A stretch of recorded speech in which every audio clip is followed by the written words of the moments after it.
How y'all doing? Good. How are you? Not as good as you.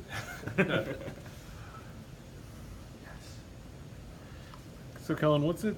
How much awareness is there amongst the walk-ons of, hey, there's some scholarships available. This is a possibility that this could happen for me or one of these other guys this fall. And how much is that something that comes into your consciousness, I guess, when you're practicing? Well, it's really just a bunch of speculation, honestly, because as a player, I don't really try to know who's on scholarship and who's not, because, Doozy's the only one that really knows that. So really it's just about coming to work every day and playing to the ability that you can. And once you start making plays and once you start doing your job and doing it consistently, guys start to take notice and they start to whisper in your ears, saying like, hey, you can do this, and that's kind of how it went for me. Just a bunch of guys like keeping me positive and keeping me on the right path to continue to do what I want to do and continue to get this scholarship. So. Do the guys call him Doozy?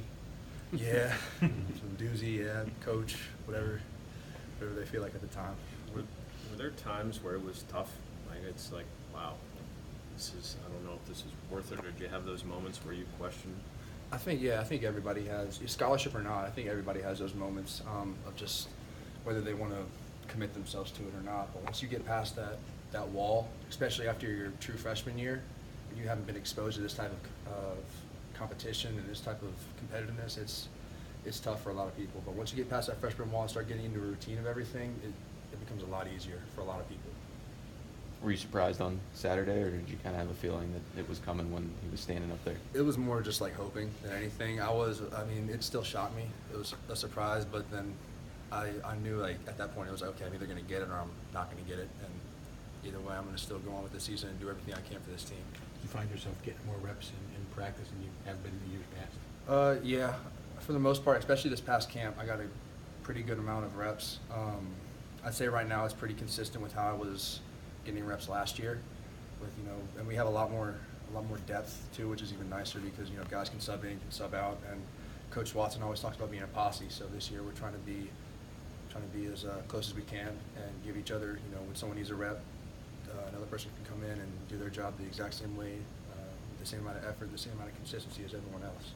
How did a guy from Dallas end up in Pittsburgh? It's actually funny. I was so after my senior season at Jesuit, I kind of didn't really have that many looks coming from certain colleges. I had a couple people talk to me from Drake University, another one from Louisiana Lafayette, and I didn't know if I wanted to really take those at the time. I was thinking about walking on at other places as well. And then when me and my parents were actually watching a rerun of the Little Caesars Bowl when Pitt beat Bowling Green, and we got a call from, at the time, the tight ends, one of the tight ends assistant coaches, Mick Turner, and he was like, hey, we want you to come, we want you to see the city, see the school, and we want you to be a preferred walk-on. And right when I passed the tunnel and saw the city and saw that big scene, it was a done deal.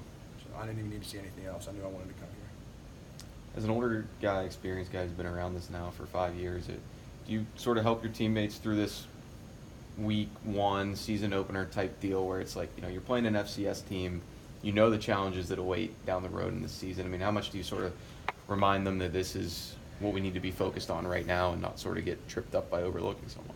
Yeah, every team, any given week you can lose. And especially with how we were last year, you can see like it doesn't even matter if they're an FCS team, like those teams can play.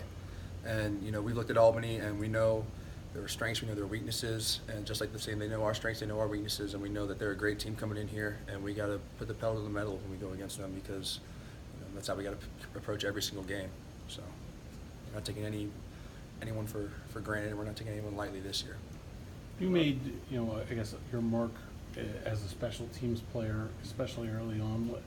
What does it take, I guess, to be someone that excels in those roles? Is it just want to and more than it is any sort of specific athletic ability? Yeah, it's just more about being. Special teams isn't for everybody. I'll tell you that. You got to have a want to be on that field, and you got to be consistent. Coach Powell always talks about, I can't trust you out there if you're not going to do the right thing. So you got to consistently do the right thing. You got to continue to give effort, especially on special teams, because that's mainly what it really is. Your assignments aren't that difficult. It's just a matter of you going and putting forth every bit of effort that you can. And once coaches see that, once players see that, then that's how you make your mark, and that's how you get onto on the special teams. Do you guys see the special teams, coverage units, that sort of thing, could be a strength of this team this year with all the depth, among defensive guys, they're going to be fighting for playing time? Absolutely, yeah. We got a lot of heavy hitters, a lot of smart players on kickoff and on punt. A lot of veterans coming back too. So I think we're going to be pretty good at those phases of the game. So who's going to finish with more special teams tackles this year, you or Madur?